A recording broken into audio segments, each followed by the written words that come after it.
and welcome to WRPB and WRPB Studios. You know, being an entrepreneur, and I always say this, means you have to be a little crazy.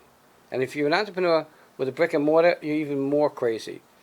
But you can offset some of that craziness if you have somebody, whether it be a mentor or an advisor, somebody who can see things from a different angle, who's been around the industries and know what's going on. With me is Mike Shew.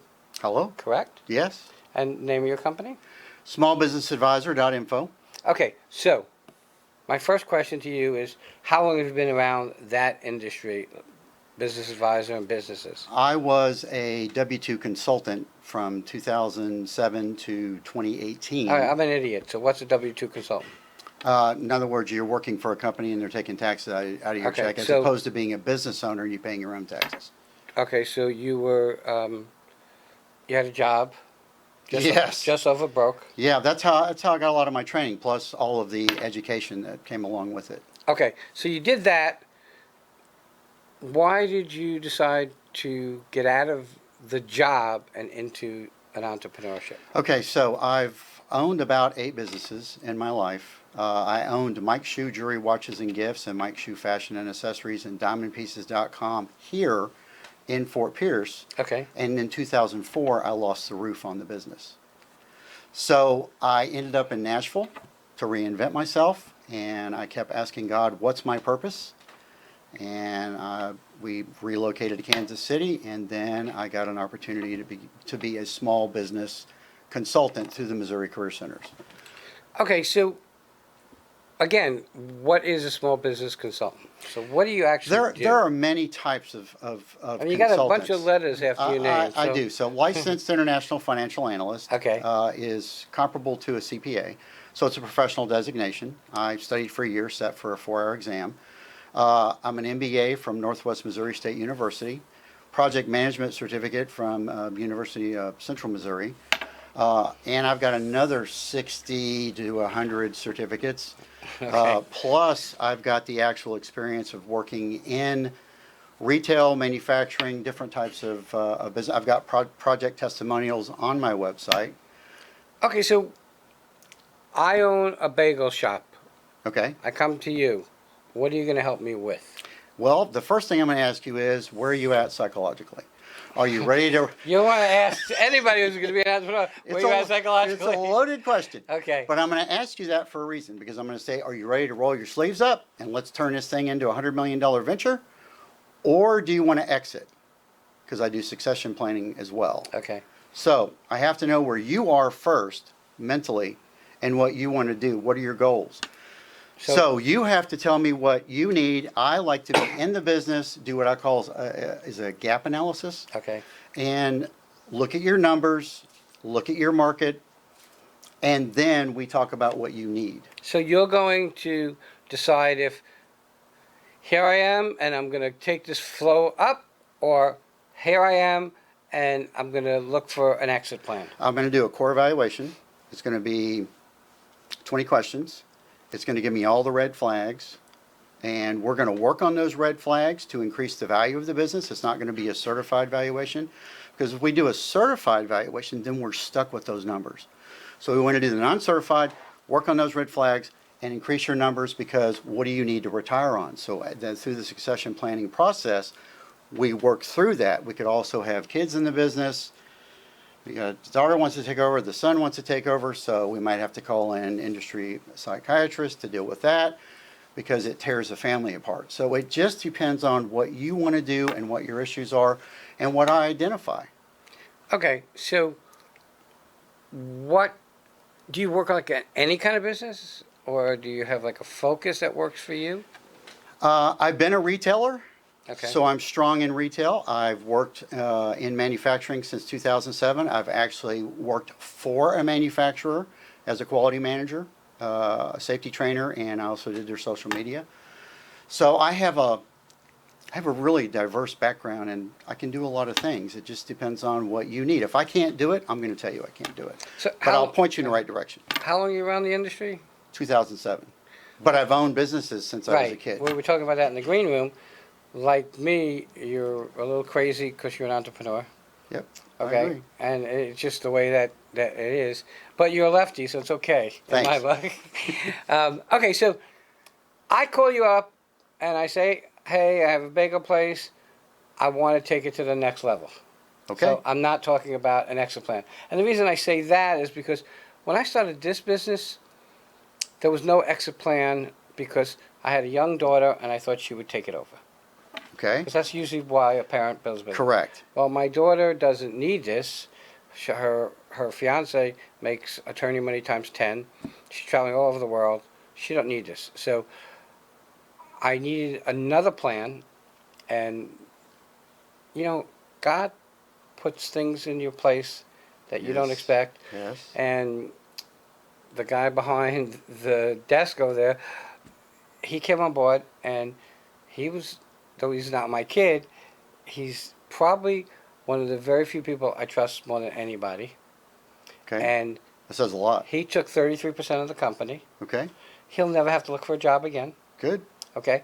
And I could have sold it, retired off of that. Yeah. But now, when I get to that point, I won't take a weekly salary. I'll take an end of the month profit. Mm-hmm. And then he'll have a job. We have 7 of us that work here, or 6 of us, I think, plus me. And you know what? I don't even have to think twice because I tell people and they think I'm crazy. I can find out what's in the bank any moment. I can go on my phone and look. Right. I almost never ever look because he takes care of it, and I know that it's getting taken care of properly. The only issue I have is he's younger than I by many years, and if I left it up to him, this place would rival CBS, okay, in equipment because he's so high tech. Right. Okay, and the reason the product that goes out here is the way it is because he's who he is and so good at what he does. Plus, he's an excellent teacher of other people.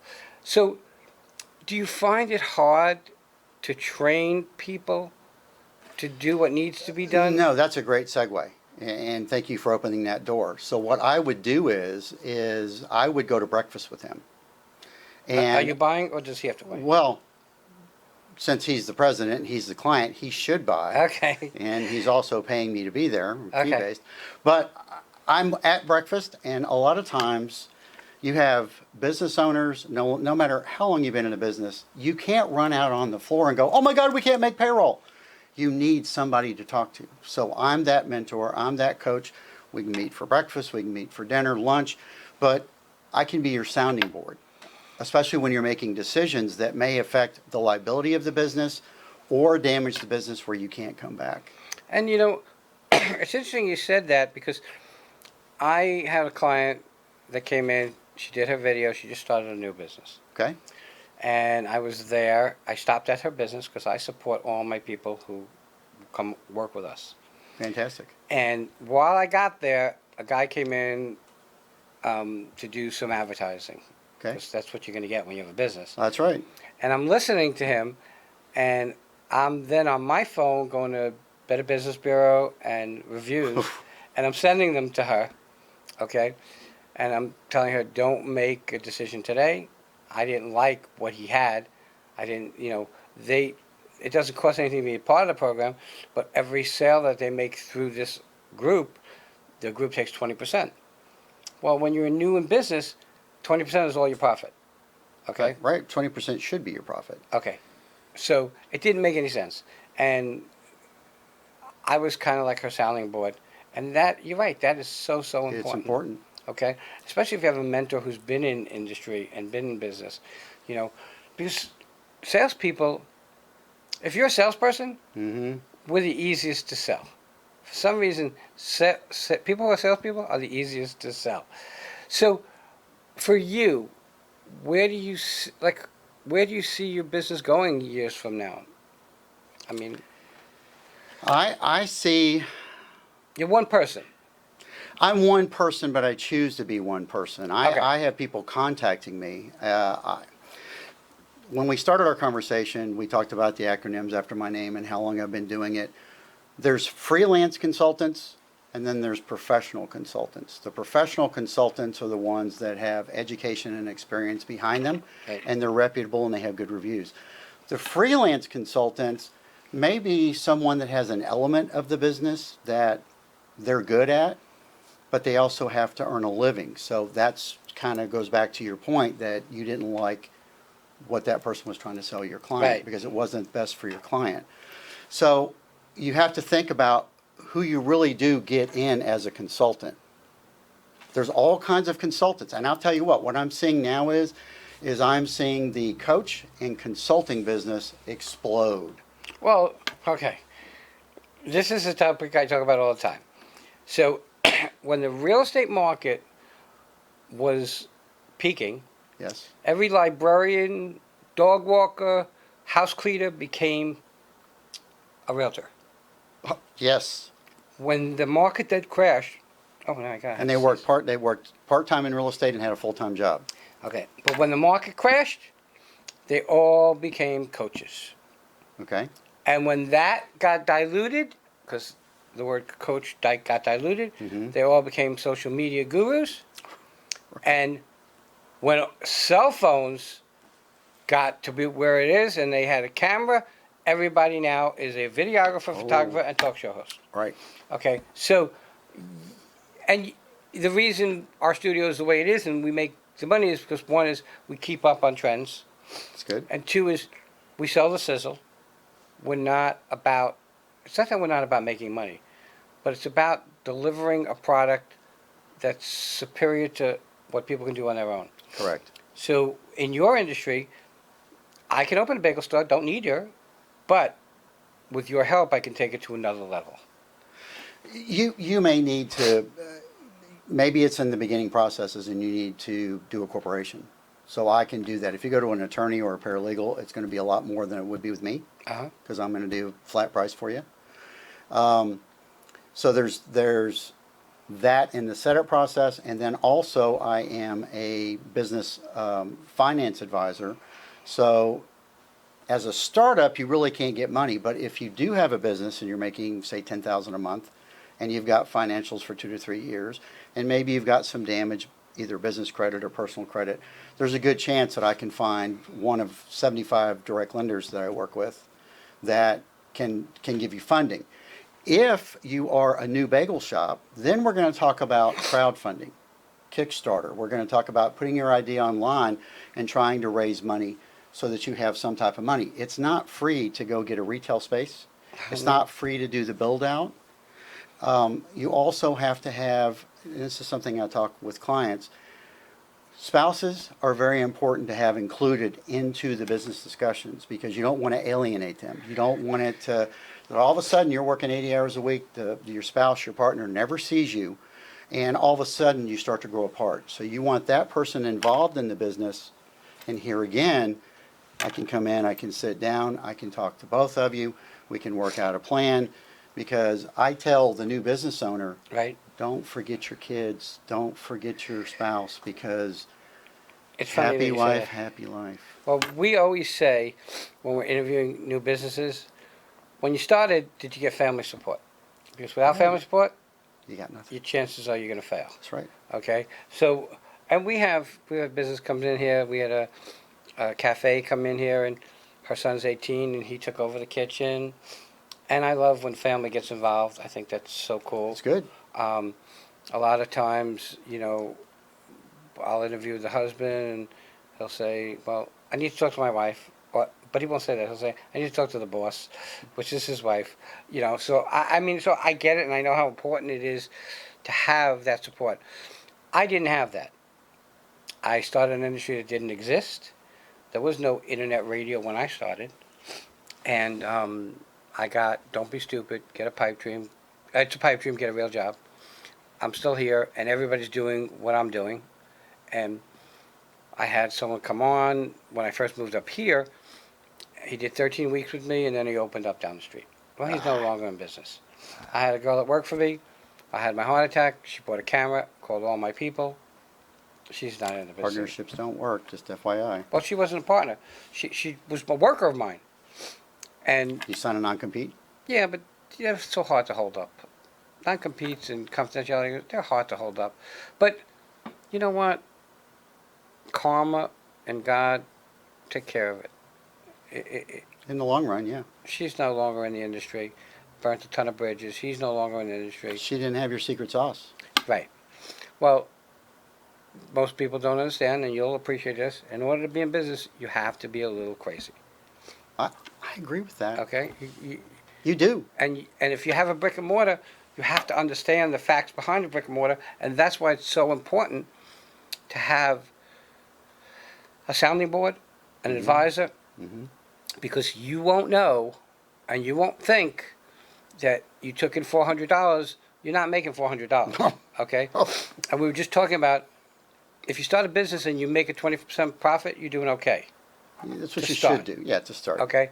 And I watch those numbers. It's the only numbers I watch because I get a report from Clover.